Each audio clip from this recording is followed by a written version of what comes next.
Poland is a country located in Central Europe. The country has a population of about 38.5 million. It is the sixth most populous country among the 28 members of the European Union. After a series of war and conflicts in Europe and with Soviet Union, and after the revolutions of 1989, Poland established itself as a presidential democratic republic. Nowadays, Poland is a developed country. It is the sixth largest economy by GDP in the EU.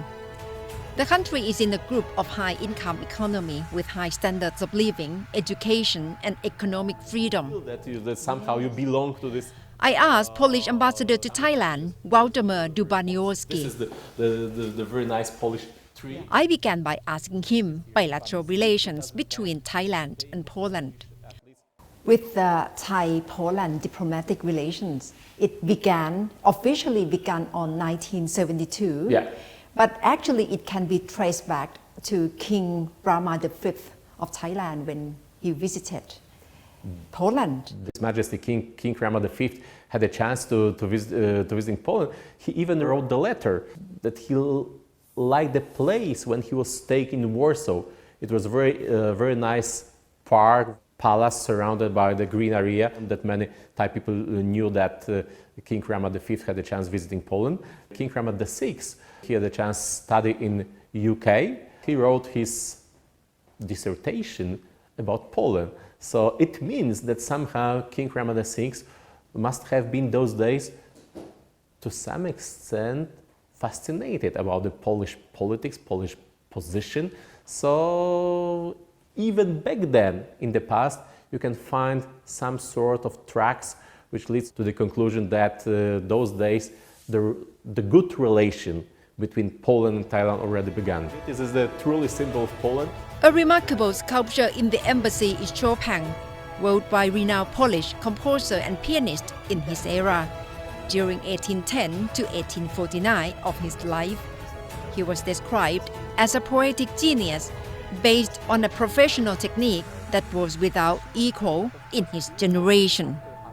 The place when King Rama V stayed those days during his visit to Poland, it is the place which is called Łazienki Park, and in this place nowadays there is a very nice Chopin monument, and in summer every second Sunday there is the piano concert, piano recital taking place in this park. So I'm pretty sure that somehow, if you are going to visit Łazienki Park, you can imagine that a couple of hundred years ago, it was one of the Thai king who had the chance of visiting this beautiful park, and maybe even those days he could have a chance to listen to Chopin's music.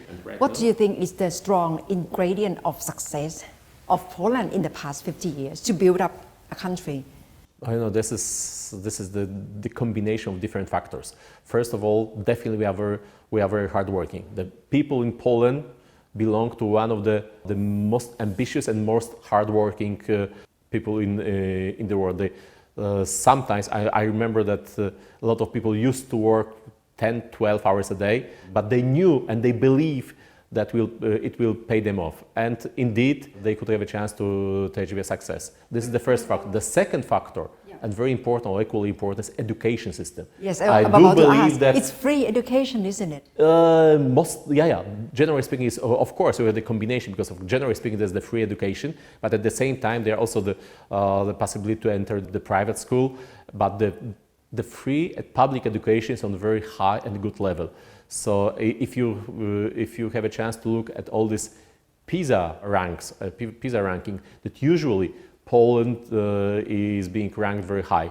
So the education is extremely important. People in Poland are hardworking, very well educated, and I would say people in Poland, generally speaking, are not afraid to take the risk.